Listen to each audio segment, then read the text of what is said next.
got life's tough questions for you.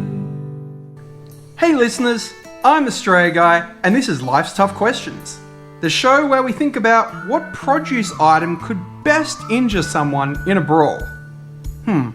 Our first question asks us, would you rather only be able to use towels that are 3 by 3 meters, or only be able to use hand towels? Now, the poll on both Facebook and Reddit both favour the large 3 by 3 meter towel, with about 2/3 of the votes going for it.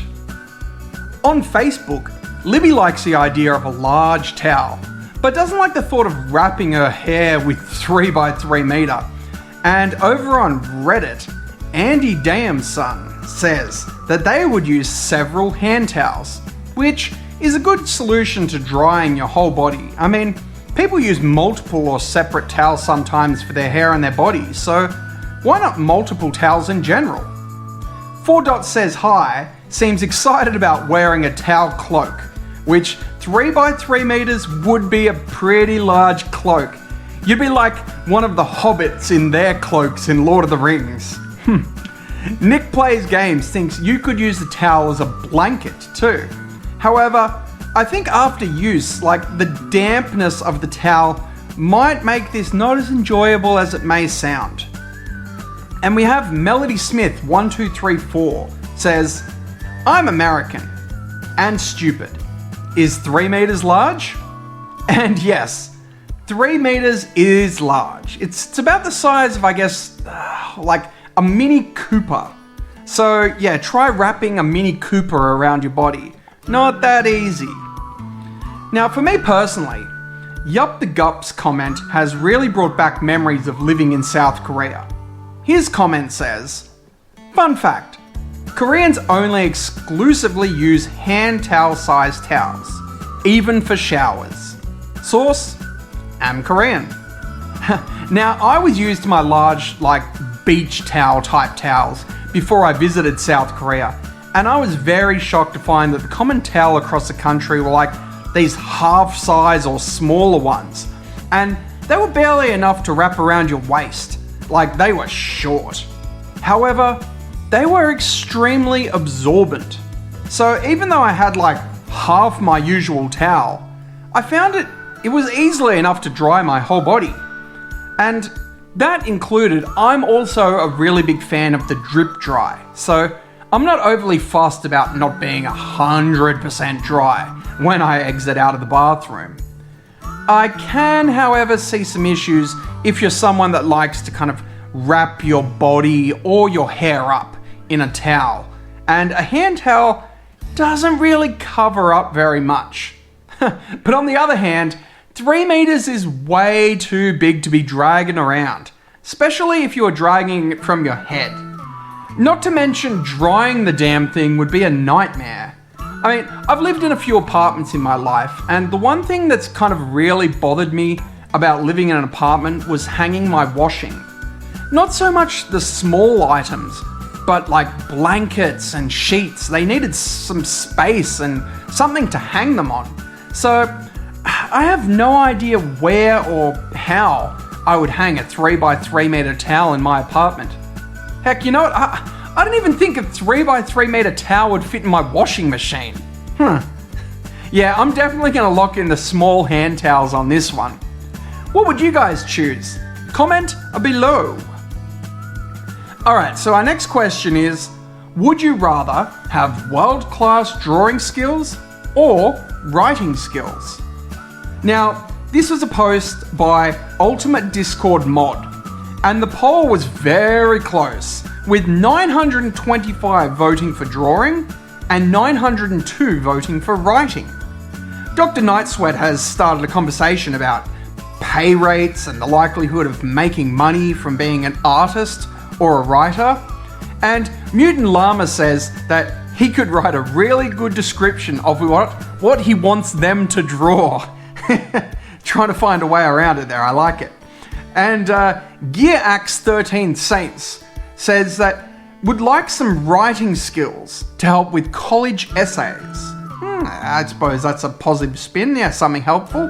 Now, as far as my skills go, I find myself to be an okay artist as far as like digital art goes. I have kind of my own style and I enjoy creating content. And then my writing skills, they're enough to get me through important emails, some script writing, and just general story writing. But, could I sell these skills professionally? Hell no. I know in reality that art is kind of like a personal opinion, but there is really a different level between okay and world class. Both of them seem to have the ability to get a high-paid salary or commission for their work, so I don't necessarily sway one way or the other as far as financial opportunity goes, I think. And I imagine it would be pretty good to be a professional writer and make books or articles that were really popular. But honestly, I don't really feel as happy with my final result when I look at a story versus some kind of drawing that I created. I think also busting out some cool picture is a social talking point. Instead of being able to write something impressive, imagine chilling with some friends and being able to draw some really cool caricatures or realistic portraits of you, your friends and that. They'd probably be impressed and compliment you and that. Versus if you sat down and spent some time writing a story or a clever rhyme or poem, haiku or something, and then handed it to them, I don't think you'd get the same kind of appreciated result. Yeah, and I know I said that I wasn't really looking at the financial point, but I think that writing could also open up some doors with a career maybe, and have steady flow of work and income. Unlike, I feel artists get more commissioned or they sell art at random intervals, I guess. But I still like the concept of being an artist. So, I don't know, maybe I just don't have enough appreciation for fine writing. How about you guys? Leave a story below or a fancy work of art below. I'm just kidding. Leave a comment below and let us know what you guys think. Alright, so our next question asks us, would you rather? In a fight or brawl using only produce, would you rather use only fruit or only use veg?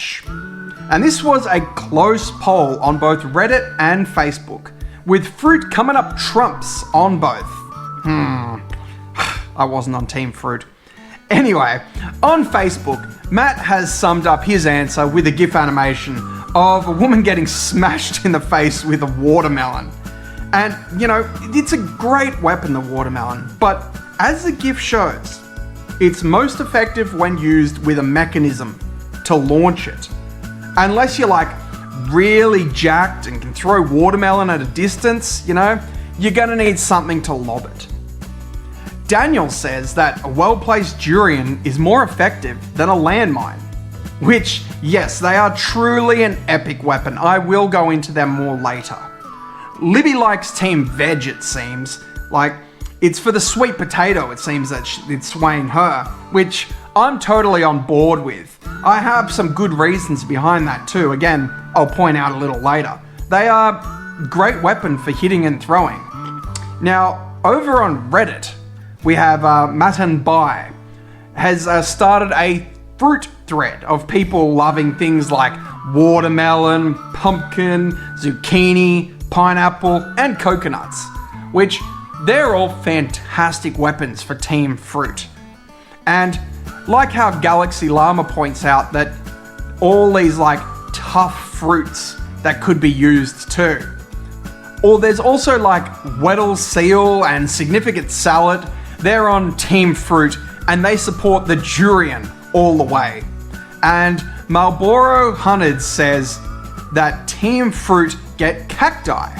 And I double checked this, and apparently cacti are both fruit and vegetable. So they actually fall into both categories here. So, learn something new today.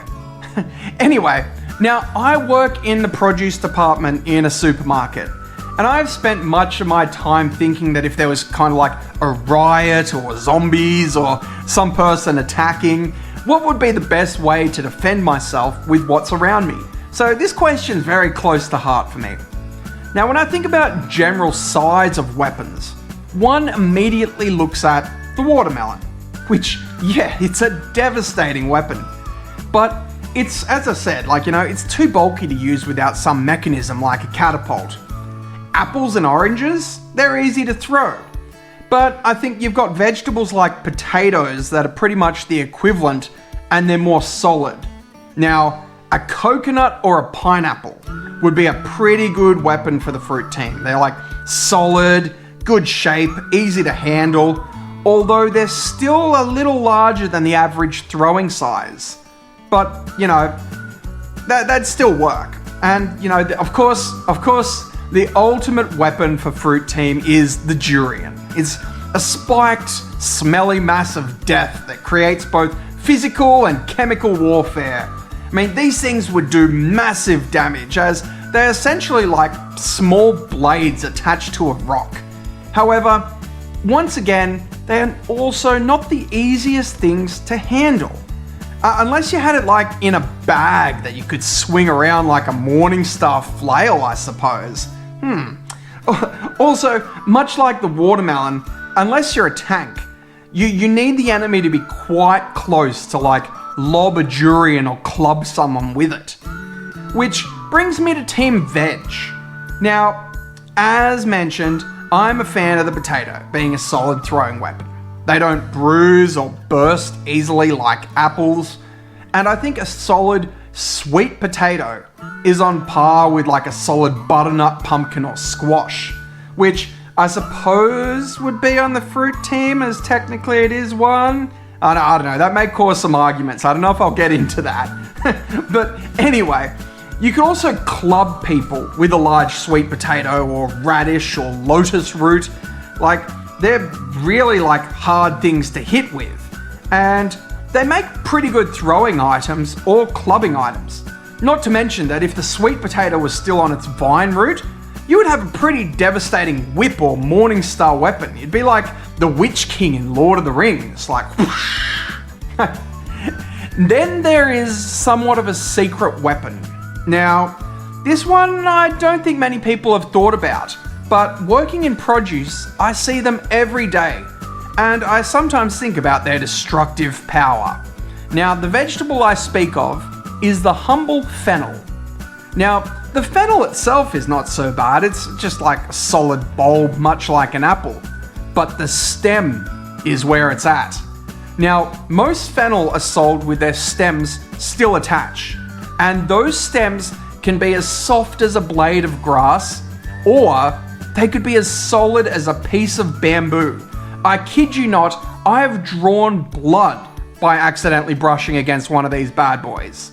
Again, now not all stems are the same, but if you get a good one, they would make an excellent knife. Come at the enemy throwing potatoes, and then draw your fennel and punch it right into the weak point of a body, and you're going to draw blood. Now, I don't know if this is a brawl to the death, but the fennel could be the weapon that turns the tides against the fruit. Now, there's one more that I have on here as well, a final. This is the one that swayed my opinion, and that is the Swede. Now, it's perfect size for throwing, and it's one of the most solid produce items that there is. These things are like croquet balls, making them perfect for throwing at a distance and with accuracy and damage. With these items, I'm Team Veg all the way. How about you guys? Are you Team Veg or are you Team Fruit? Let us know below. Alright, that brings us to next week's question, which asks us, would you rather be the best in the world at the triangle or be the best in the world at the kazoo? What will you choose? Leave your answers in either the comment section here, or you can always go anonymous on the Reddit page, as we take questions from both r/Life's Tough Questions and r/Would You Rather pages, as well as our Facebook group, where you can comment and place your vote, and we will see who is in the majority next episode. So, if you're keen to possibly see your answer pop up, then like, comment, and subscribe, and get posting and replying with more of life's tough questions. I'm the Australia Guy, and I don't have a clever sign-off. Would you rather stay inside for all your life, or fly around the air 100 miles as a knife? I wonder what it is that you would do. That's why I've got life's tough questions for you.